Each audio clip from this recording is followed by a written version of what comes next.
This is another iROAR podcast.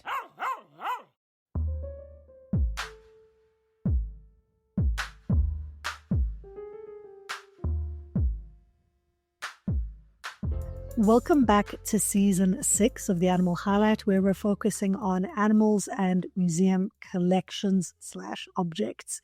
My co-host this season is Rosa Dyer, who is a collaborative doctoral project PhD candidate at Birkbeck College, University of London, and the Pitt Rivers Museum, University of Oxford. Her practice-based project at the Pitt Rivers Museum focuses on featherwork collections made by South American indigenous peoples. Her work aims to reveal the dynamic relations that exist between birds, people, and environments by working with indigenous collaborators to reimagine how the feathered objects are represented in the museum. And in today's episode, we speak about a feathered object that brings hummingbirds into focus and the ways in which they're differently represented. At some point in the episode, Rosa mentions that something interesting happens as the birds were transported, where they were transformed from feisty animals into these kind of domesticated beauty objects. It's really fascinating. It's really interesting. I hope you enjoy. Hi, Rosa. Welcome back to the Animal Highlight. Hi. So you gave us a fantastic highlight last time, looking at the bird whose name I can't say. The huya, which I'm also not convinced I'm pronouncing correctly. But as I said, I'm gonna be confident in my incorrectness, I think. Like I said to you in the green room, I think there's a bit of a disconnect between my brain and my mouth. There's so many words. Like I did a season 2 was focused on, of the Animal Turn was focused on animals and experience, and it was on, the first episode was on phenomenology, and that's still a word, without a doubt. I have to stop and be like, think before you talk. Anyway, so we're back at the Pitt Rivers Museum this show or this episode, and with a different kind of object and animal in focus. Yeah, we are. So we're flying over, as we were, from New Zealand over to South America, specifically Brazil. And I'm really excited about this episode because we're going to be looking at one of my favorite animals, which is the hummingbird. I love hummingbirds. They're so cool. They're really, really cool little birds. And did you know they're moths that look like hummingbirds? Oh, yeah, we had them in my garden over the summer. I literally spent hours watching them on the buddleia. They're so beautiful, and just their movement completely is wild. mesmerizing. I thought I was seeing a hummingbird. I saw one in South Korea, and I was like, it's a hummingbird. No, they're moths that just, they move. They look a lot, I mean, I don't know what. Anyway, sorry, I'm getting sidetracked. Hummingbirds. What have you got in store for us today? Yeah, so as with the previous episode, we're kind of going to be focused on one of the objects that we find in the Pitt Rivers Museum, which is a feather fan. But through that, we're going to explore a bit about the hummingbird's life and its kind of particular ecologies, because I think they're such beautiful, fascinating birds.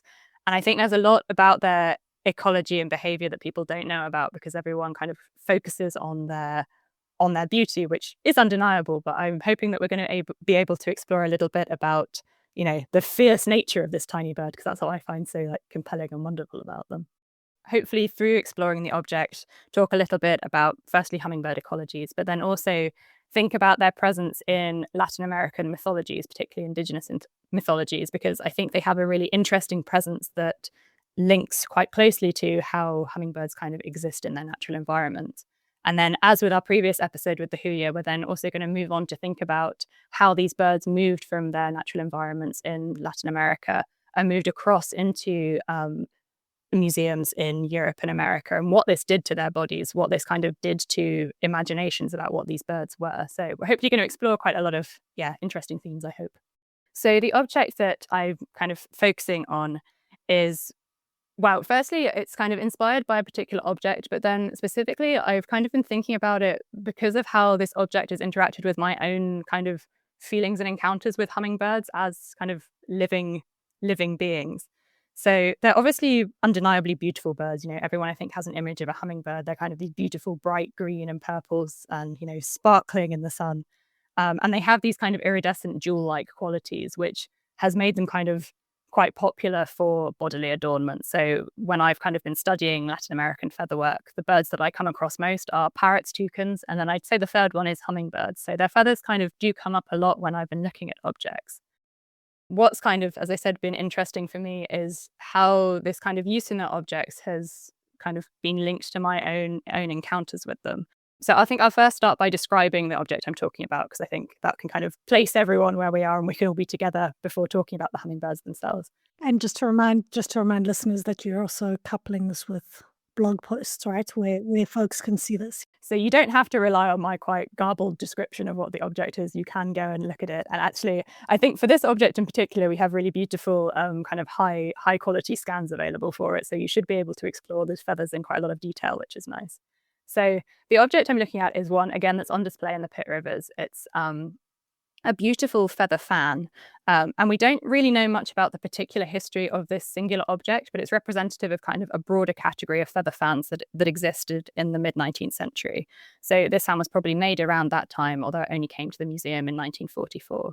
It follows a trend in Victorian fashion accessorizing for kind of displaying brightly coloured feathers, beetles, and taxidermied birds together on fashion accessories. So these were things like fans. They were also on hats, also as part of jewelry. So things like earrings, brooches, even necklaces. And this particular piece is in what was known as the Brazilian style. So it's a combination of South American feathers and taxidermied birds that were then linked with these very beautifully crafted flowers that were made out of feathers themselves. And they also often incorporated these kind of brilliant green insect skins, which are known as elytra, which are kind of the wing cases of these beetles that are found across Latin America. So at least parts of the fan were probably made in artisanal manufacturing houses in Rio de Janeiro in Brazil, and other parts of it were probably made in Asia. So it has a beautiful carved ivory handle. And then I think probably what happened, just from reading about the trajectories of other objects similar to this, is that these different components would have been brought together and kind of assembled, yeah, that's the word I want. Assembled in Europe, and then was kind of sold as part of the European fashion industry. So it has fascinating. So the fan itself isn't entirely from Brazil, just the actual fan with the handle. It's kind of like an early globalization kind of totally object, right? It's a completely global object, and the ivory comes from we haven't been able to identify whether it would be an African or an Asian elephant, but comes from an elephant. The feathers themselves come from all sorts of different birds. So the feather itself is kind of circular in shape, and the kind of base of it resembles to me something between a bird's nest or some kind of beautiful fantasy flower. So it has these kind of bright orange and navy blue feathers around the edge, which come from an Amazon parrot. So sorry, you mean the fan? I think you said feather there earlier. You mean the fan? Yeah,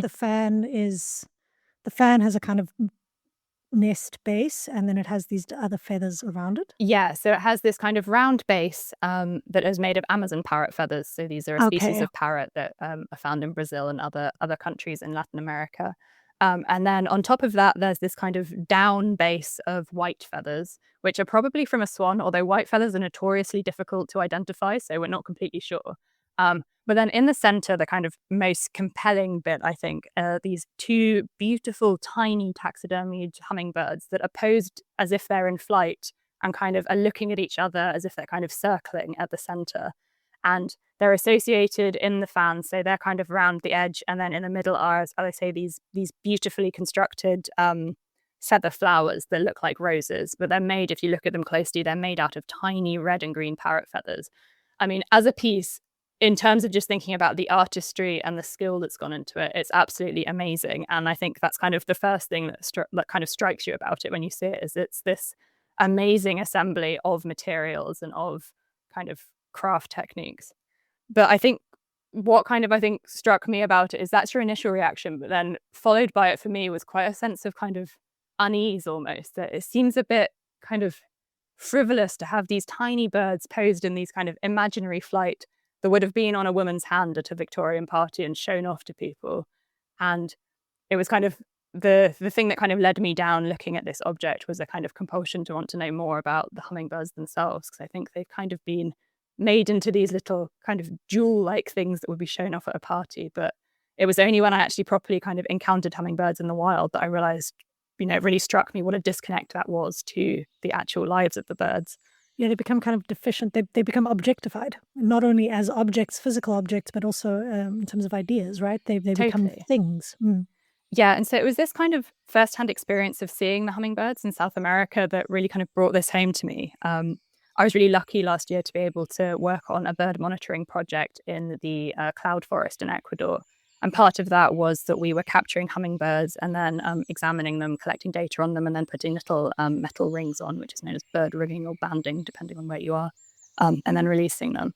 And so it was kind of the first time I'd encountered, these birds as living beings, and seeing them interacting with their environment, seeing them interacting with each other, interacting with flowers, that really brought home the difference that was not encapsulated by how they were represented on this fan, that I really wanted to explore and kind of learn more about them.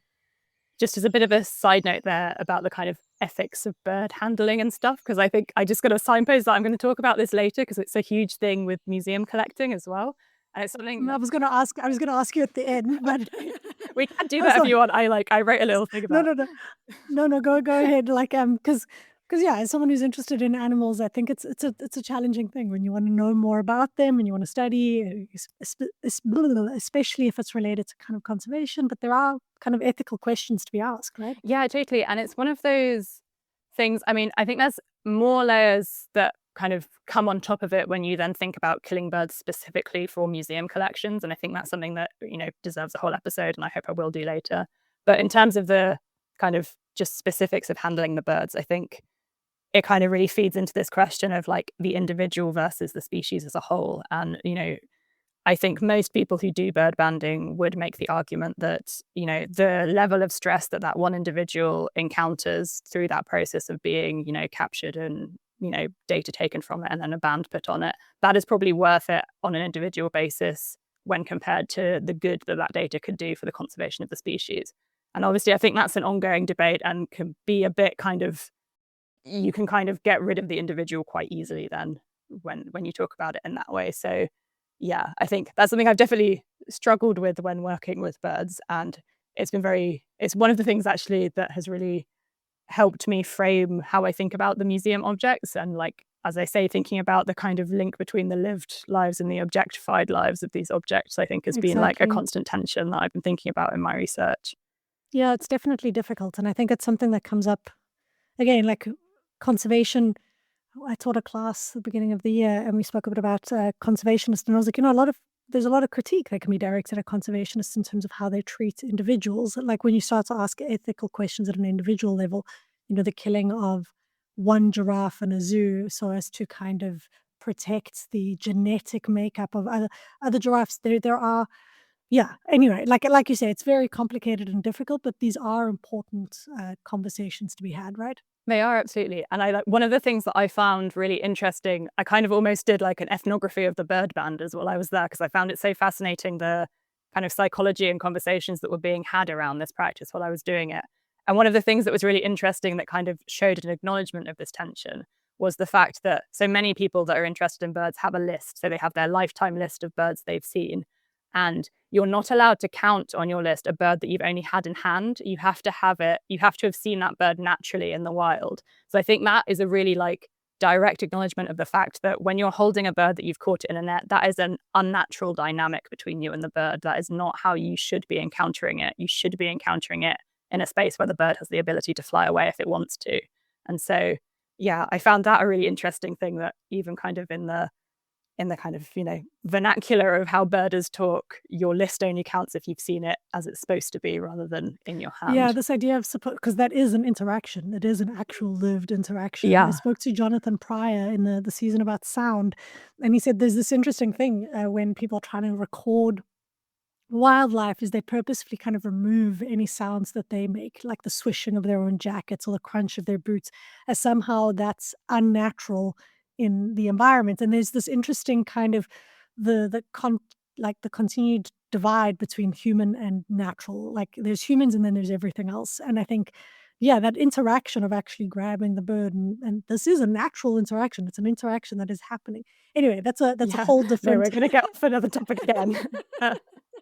Yeah. So anyway, okay, back to the hummingbird. Back to hummingbirds. So I thought I'd just talk a bit about kind of what hummingbirds are, because I think there's so much to them and they're so fascinating. And honestly, this is something I could talk about for hours. So I'm just going to give a little breeze stop tour of what they are. So they're found in the Americas. There are 363 species of them. They're all classed in the family Trochilidae.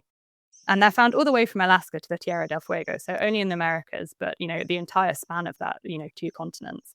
But they're kind of mostly centered around Central and South America, so kind of, more tropical rainforest environments, but, also high up in the Andes. I've seen giant hummingbirds at the top of mountains in the Andes. They're this kind of very diverse and beautiful range of species. They have the fastest metabolism of any bird or hot-blooded mammal in the world. They're absolutely amazing. So their hearts beat over 1,200 times a minute, and their bodies can reach temperatures of over 40 degrees. They're this kind of, they're this high-powered, hugely kind of, the race cars of the bird kingdom. They're absolutely amazing. Their wings beat up to 80 times a second. So, they're operating on a plane that, I think we just can't imagine. This kind of huge speed, this huge, huge movement, and just, they're just amazing to look at. I mean, I can't tell you how much I love these birds. And obviously, with all that movement and all that speed and that kind of frenetic energy, they need a lot of input. So they are constantly having to feed on flowers. So they're mostly nectivorous. So they're feeding on the nectar of flowers, and they're buzzing around flowers using highly specialized tongues, which have this kind of amazing tube shape, which kind of collapse in on themselves as they suck up the nectar in the flowers to create a vacuum. I don't know whether to shout this out or not, but there's this amazing video by a YouTuber called Zay Frank, who has done an entire YouTube episode on the tongues of hummingbirds, and I recommend everyone go and watch it because it's amazing. I will link it in the blog post as well. So on top of this kind of amazing, physiology, this, hugely high metabolism, high speed, high energy, what also struck me, because I kind of knew these things. I think that's one of the facts you learn as a kid. If the hummingbird has the highest heart rate in the world or is the fastest wing or everything. But the thing that I had never known and didn't know until I saw them was how fierce they are. Like, they're really quite little, like, angry birds. They fight each other like crazy. Like, when we were hanging the feeders to kind of lure them in to trap them, the fights that would happen, it was like this amazing, like, you could do it a whole kind of like Game of Thrones-esque thing about hummingbirds. They chase each other off. A lot of species are highly territorial, and they'll fight each other with their beaks. And actually, what's recently discovered is that hummingbirds, a few species even have like teeth on the side of their bills to make them more effective at defending each other. So they have literal like sword fights in the air. They're absolutely amazing. That's my brain. So yes, I mean, are there other beaks that have teeth? I don't know. I mean, there must be, I think, but Anyway, I think this is quite recent. The idea of like teeth in the beak is just so they have these. They're like proper little. I don't know. I kind of like imagine almost like fairies riding them, and then having these like amazing like warrior birds that they sit on with these swords. I don't know. I have quite a lot of wild imagination about these birds because they're so cool. But like, that was something that I'd never thought about, I'd never seen. And then, immediately my mind then, pans back to this fan sat there with these beautiful demure hummingbirds posed as if they're best friends around this one little flower that they're sharing. I thought, actually, that's not the case at all. If these hummingbirds were suddenly kind of brought back to life, they would be at each other's throats probably. And so that kind of was what got me thinking much more critically about this fan and the processes that must have happened for them to be posed in that way. Like, what has been the thought process of whoever has made that fan to pose them in such a way? Why has there been a decision made to pose them as these kind of gentle, delicate beings when that isn't their lived reality? And so it's kind of, again, got me on a bit of a rabbit hole of reading about the kind of natural history of hummingbirds and how they came into European imaginations, and then also how this kind of compares to indigenous mythologies around them, and kind of what are the differences and similarities between the two. So I thought I'd kind of first talk about the Latin American mythologies because I think they're fascinating and also really represent a kind of in-depth understanding of the people that have, developed these mythologies about the actual lived ecologies of the birds. So their fierce nature is really reflected in their presence in how they're described in mythology in Latin America. So interestingly, across Central and South America, their hummingbirds are represented really consistently. And what's her name? Nicholas Salt, did this amazing study in 2016 where he compared all the different sources that mention hummingbirds in mythology in Latin America. And the same themes come up over and over again. And the themes that come up are that they are warrior birds. They're birds that are hugely representative of being defensive, of being strong and fierce and defending territory. For the Maya and Aztec peoples, for example, the hummingbird is seen as a warrior who uses their sharp beak and agility to win battles against their enemies. And when warriors die, it's said that they come back as hummingbirds to kind of reinvigorate their warrior selves.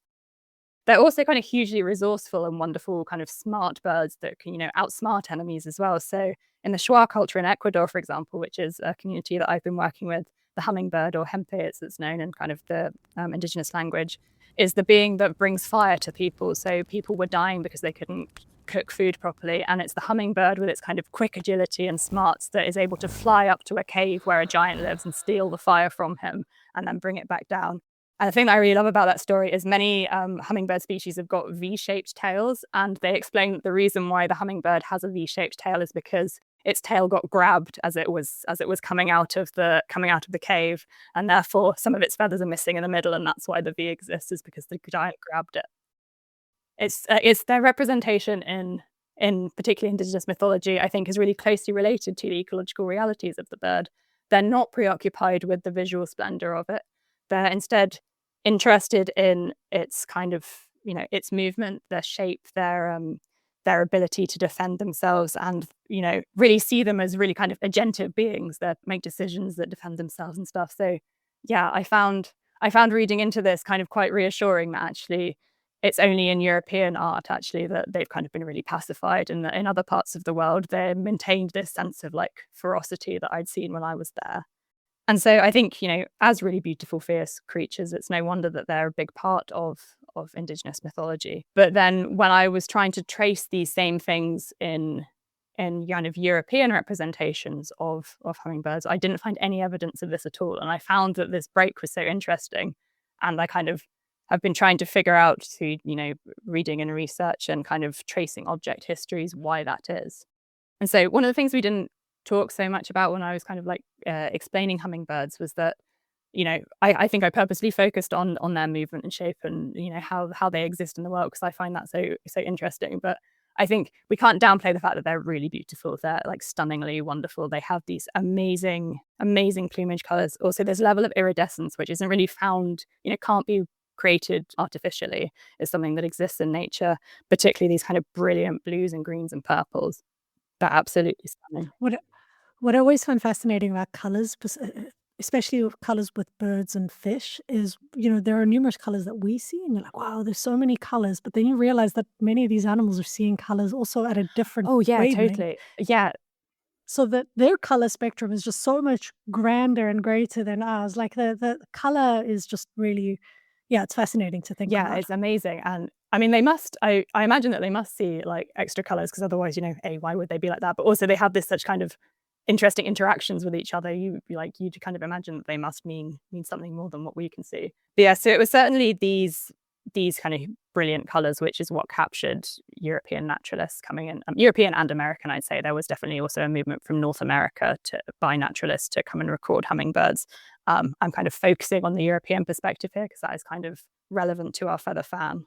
And so while kind of indigenous mythologies around hummingbirds tend to reflect their ecology and their life habits, it's the kind of visual splendor of the hummingbirds upon which European kind of interest in them was very decidedly centered.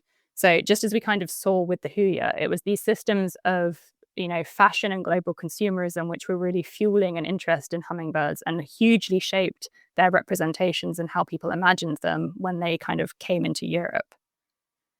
And so from the mid-19th century onwards, many naturalists in America and Europe sought to record the natural history of birds around the world. This was kind of not centered only on hummingbirds. It was obviously a kind of general thing. It also encountered with the huia last week, but all over the world, there was this movement to kind of collect through specimens and also through illustrations to catalogue and describe all the birds that we could. But hummingbirds represented quite a difficult problem for naturalists, because their high metabolisms and their kind of, the specifics of their physiology meant that they couldn't be transported to Europe live, because the kind of long sea voyages meant that they just couldn't survive that. So they could never be seen by Europeans in their living state unless the Europeans themselves traveled to Latin America, which was not, accessible for the vast majority of people. And what I think this does is that somewhere, in the Atlantic Ocean, the hummingbird got transformed from this fierce, amazing warrior into a passive jewel, because that is what arrives in the boats. It's a dead bird that has, it's very difficult to trace that ferocity and that life through that process of kind of extraction and movement across the sea. The hummingbirds were specific to this problem because what other species like parrots, for example, had arrived in Europe live, they could survive the sea voyage. So they were already established as pets. And so these kind of bigger species were already present in zoos. So they could be seen and their kind of specific behaviors and ecologies could be present. But for hummingbirds, their lives as living beings just couldn't translate. It was a physical problem of transport, basically. I mean, there is an interesting thing you're touching on here with regards to how, I guess, imagination works in the absence of animals, but I think imagination also works in the presence of animals, right? Like you would have had animals in menageries, etc., but they also had scripts kind of impressed on them as well, right? So even because, again, being a lion in a zoo is very different to being a lion in the African savannah, and, they'd be probed and compelled to behave in particular ways to kind of fuel this imagination. And I think, yeah, like you've said here many times, the kind of beauty of the hummingbird and the fashion trends at the time, I think there was a desire, like you say, they were objects, and they were pretty objects, yeah. And I think also, like, what was interesting is that even when naturalists were trying to, capture them in their natural state through illustration, which, was the main way that people coming into Latin America as naturalists were recording these birds, as if they weren't collecting them as physical specimens, they were drawing them, is that even then where you think, okay, they're physically looking at these birds, they are making a decision to represent them very differently to what their physical reality is. So when you look at naturalist illustrations from this time, you again get this sense of very, demure, fragile, beautiful, tranquil birds all together, all gathered around the same beautiful flower. It's usually an orchid. They're all kind of blue and green and purple. And the colors are beautiful, and the visual splendor of them is sort of preserved, although the kind of iridescence obviously isn't. There's limitations to what kind of watercolor can give you there. But they haven't preserved any sense of the interactions between the birds in any kind of real way, or even the interactions between the flowers. So this kind of bird-flower interaction is the thing that I think probably does translate the best across from the reality, in that, they're often associated with flowers, which is, what they do eat. So that kind of ecological aspect is there. But they're often the wrong flowers. And that's what I find so fascinating, is that, like, on the feather fan, it's a rose that's been represented as flowers. But, they're not going to be feeding off roses. Roses aren't their primary food source. Or, I don't think any of their food sources, really.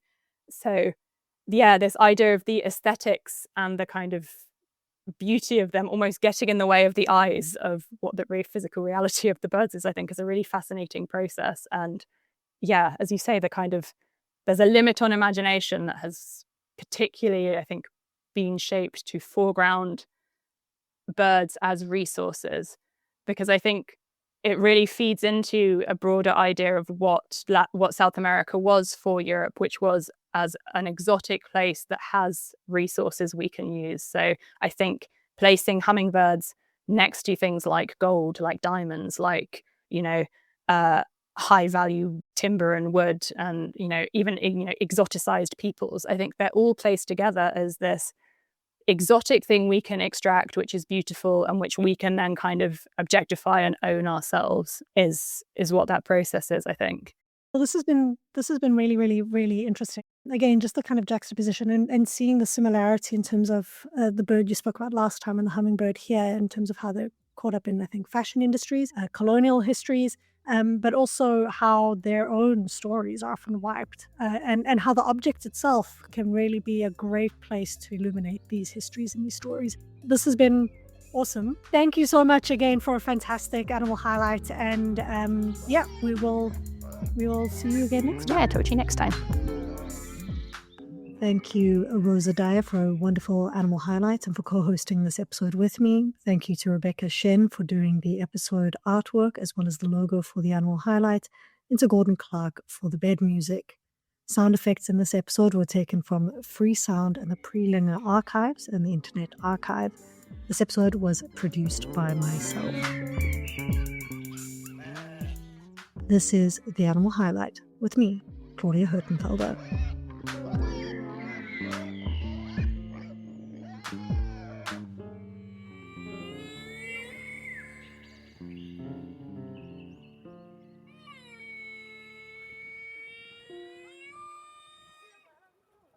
For more great iROAR podcasts, visit iROARpod.com.